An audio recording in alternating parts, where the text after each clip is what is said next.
Hello and welcome back to the channel. This is Black Prince Gaming and we are here today continuing off our Hearts of Iron 4 A to Z challenge. So if you've been following along you will know that today is Bhutan. Not really sure how I feel about playing as Bhutan, but we're going to go ahead and jump in for it. Trying to think, is it going to be best to leave things non-historical or not? Because obviously we got some big British allies on our border. You know what, let's see how Bhutan does in a world of full chaos. I think that's the only way we can really play this, so let's go full chaotic mode. And we haven't got any mods on today, so we are just going to be playing with a generic focus tree, so that does mean I will probably... Where do I want to get to? I kind of want to get to this, where we get ticking manpower, because obviously, as you can see, we do not have much manpower, so... I think that's going to be quite important to go ahead and race towards getting like as much manpower as we possibly can. Infantry wise, oh, that is a terrible infantry division, but you know, we need one, so let's pop him out ready to sort of go. And then we want better research speed and we want some construction buffs out of things there.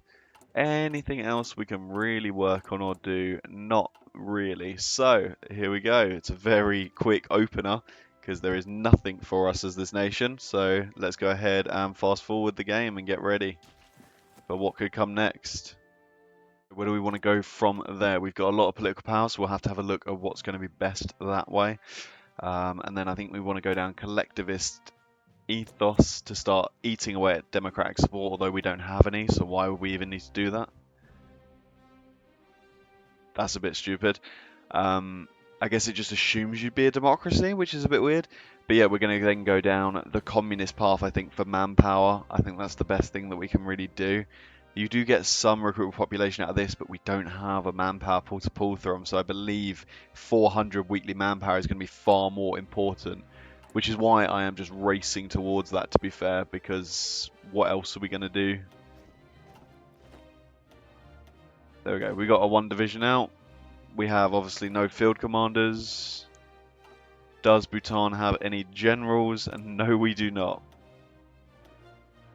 At least it's going to cost us nothing to promote someone. So that is good, at least. I feel like the only way to go is with the army maneuver man, because we want to sort of outdo our enemies, sort of thing. Like, that's the only way I can think of us working out.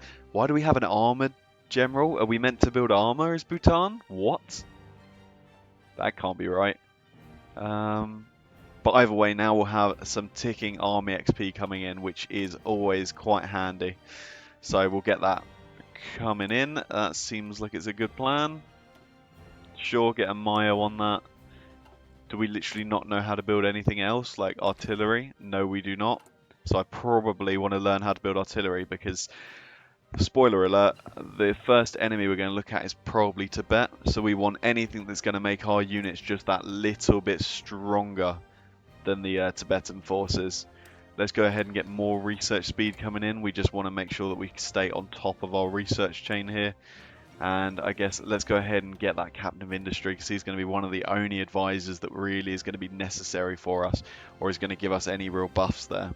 And we can't do anything about some of this. We could go up to limited conscription, but realistically, do we care about that right now? Not majorly. So here we go. Internationalism focus. Perfect. But we are slowly gaining communist support, so maybe it is worth getting the where is he? The communist revolutionary, just to really escalate this and get our communism up as much as possible. There we go. Indoctrination has been complete, so now I want to probably just go straight onto industrial effort. We want to start getting these civilian factories so we can start building up our nation at the very least. You know, we really need to be doing something here. Go, we are just about to pass the 50%. Perfect, we passed 50%. So now we can go ahead and hold our national referendum. And now the Communist Party becomes the ruling party, and we are the Union of Red Dragons. What a name. I think the fascist name is the Thunder Dragon Empire, which I almost wanted just because of how cool that name sounds. But, you know, we have to at least be a little bit picky with some things here. Go ahead and edit our division templates. And let's put some support artillery into them just to really give them some buffs there. And then can we put one piece of line artillery in as well? That is going to massively grow these divisions. Okay, there we go. These would be nice 20 combat whip divisions. It's just whether we're ever going to have the industry to produce what we need for them.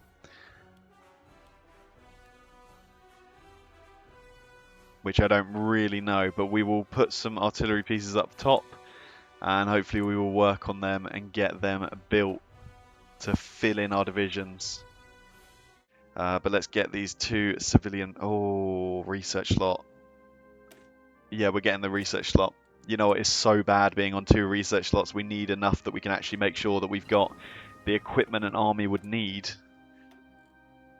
Because it's crazy that we don't have access to the sort of stuff that we just need as an army. But, you know, I guess who would be expecting an army out of Bhutan in World War II?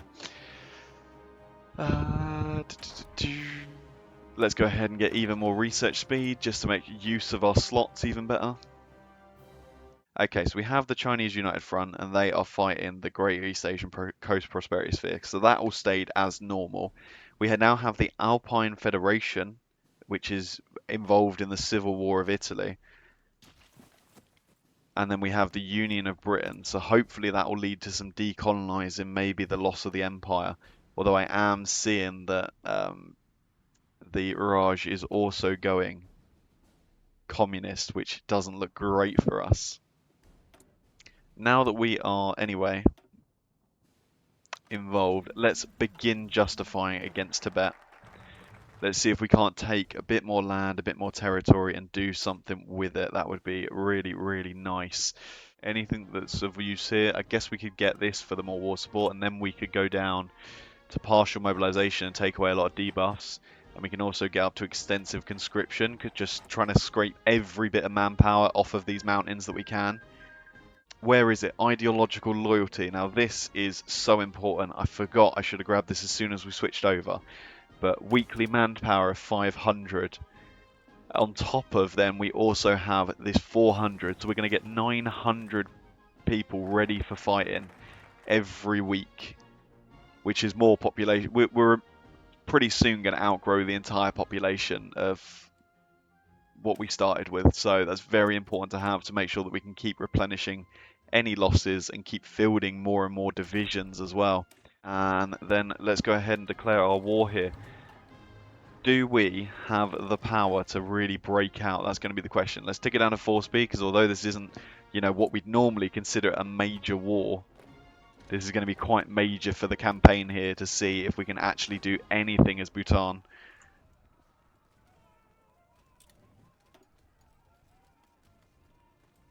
Okay, yeah, the divisions will struggle. This isn't going to be an easy fight here. We are going to have to really put it in.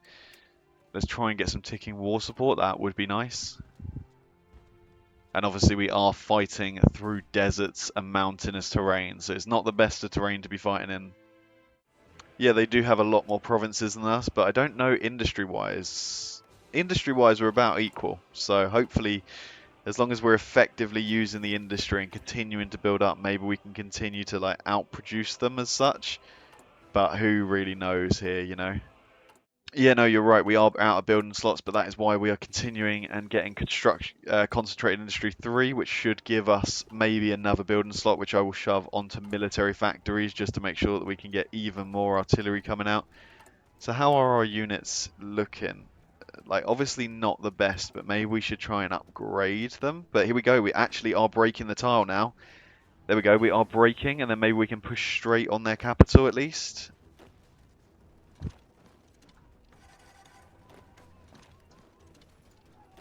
Let's get someone holding there, maybe.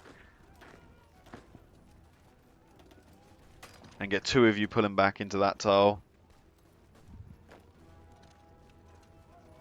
Yeah, just make sure we're covering our fronts here. Make sure that we're not suddenly without any defense.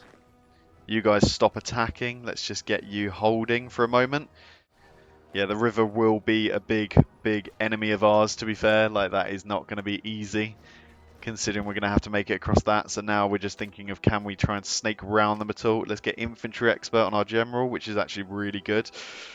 And then I guess we probably need someone with offensive doctrine just to try and give us as much buffs to attack as possible.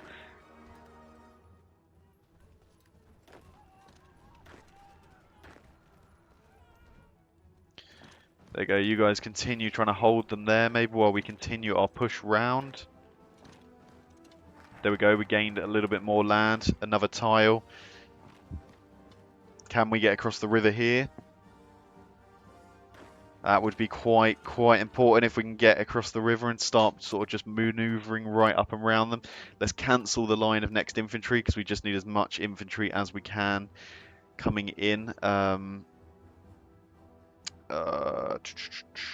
Let's go ahead and get some more doctrine effort. Let's just see if we can't really start moving down our doctrines as fast as possible. Let's get improved artillery. Maybe that would give a bit more power to our divisions. Maybe we want to try and upgrade our infantry equipment too. How are we looking equipment wise? Yeah, okay, so equipment is bad, so we really do need to focus down where we will be fighting and striking at the enemy.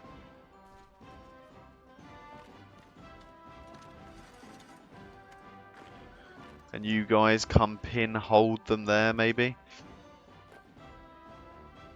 Any chance of you guys getting across the river, getting closer to their capital a little bit?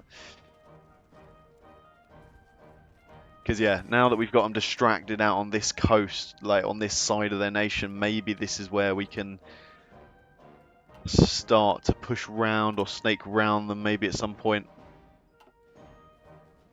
Or at least just start to crush our way into their capital. Because if we get through, get across, get round their capital, we can maybe cut this off. Oh, there we go. They are starting to break on this tile here. Maybe see if you can't pin and hold them there. Make sure they don't reinforce. Perfect, we're in. We're through.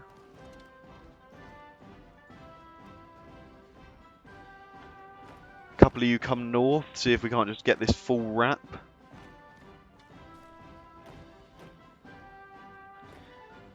And then maybe you from here just support attack into the capital while we hopefully get the wrap on them.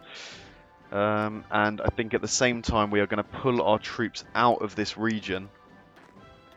Let's just get them back so we're not too stretched, and they should hopefully still keep troops there. Just trying to fight for a front line that doesn't even matter. That's kind of the play here. While we hopefully crush right in against their capital. Let's hold two of you back and just support attack with you. And then you guys come on in there if you can.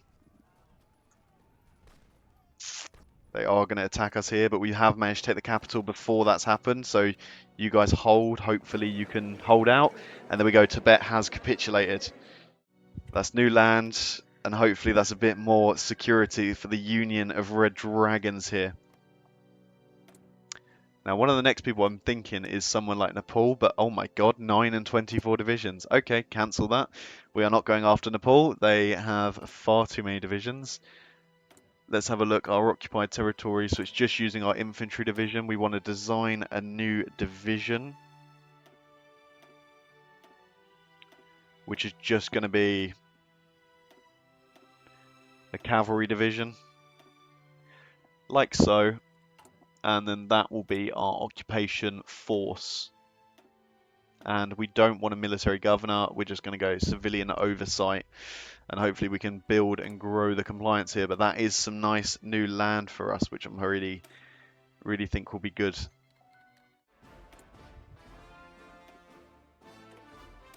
Another ahead of time buff. I mean, let's get it for the next guns.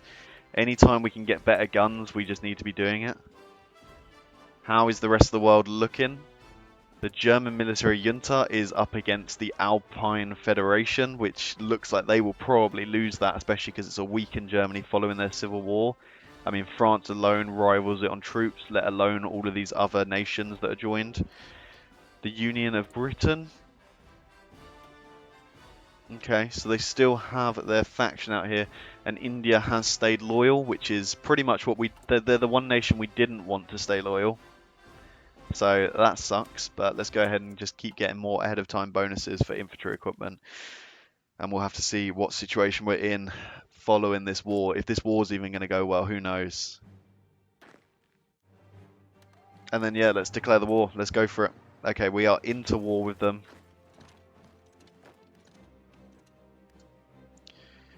Can we strike them like fast and out of the war is kind of what I want to see here. Doesn't look like the Chinese are coming in to help them just yet. Maybe we narrow the front line just a little bit. Like, let's just maybe take it slow. Be careful with things here. Keep an eye on things. Okay, in comes China, so there we go. That's the answer to that. They are going to actually come in and support each other. But in which case, is there a moment where we can sort of attack? Because it looks like China have joined without anything on the border. So you guys just start moving in. Let's start flooding in if we can. Let's take it down to 4 speed. Let's really take our time, take control of this. Make sure that we are holding where we need to be holding. But like if we could cut off someone like Xinjiang and maybe capitulate them. We could also join the Japanese faction, which might give us a bit more support, but I'm not going to do that just yet. I'm going to be a bit careful about joining anyone here.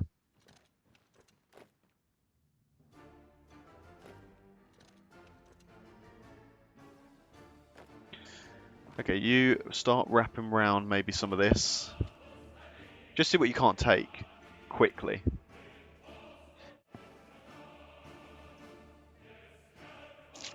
This isn't looking good. Maybe this will just be a pullback kind of thing, like pull back and defend, because yeah, you can see the Chinese are really starting to flood troops into these tiles now. Just continue trying to expand, keep holding, maybe just keep trying to be a bit cautious where we're attacking, where we're looking to move. U3, try and hit out this tile almost, see if you can't strike them down. How far? Xinjiang? Xinjiang still have such a way to go, like where is their capital? All the way up there. I just don't know if that's going to be very possible to really secure here.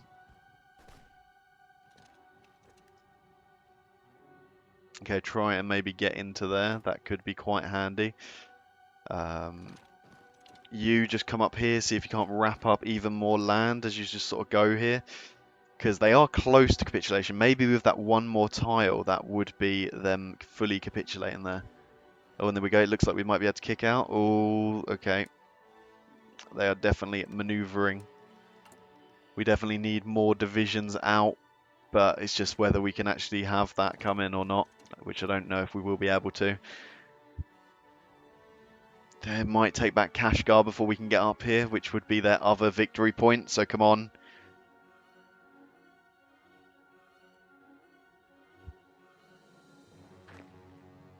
Okay, help attack in there. Let's just see if we can't maybe keep a hold of some of this. Maybe we don't need to be all the way down there. Djibouti Sanmar did just actually take over China. Hold on. Did that screw their divisions at all? Doesn't look like it, although we do now have a very tedious supply link to these forces up here in the north, and we are about to take this other capital. But of course, they did manage to take back Kashgar, so that is a bit of a nightmare.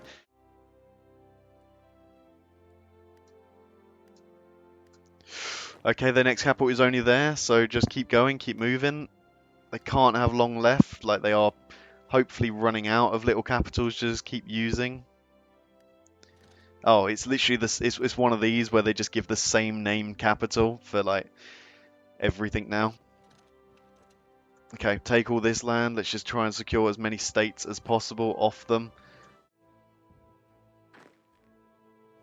Yeah, they're taking back land. Okay, we might need to pull back to some sort of defensive line here and see if we can't hold ourselves in some sort of better position.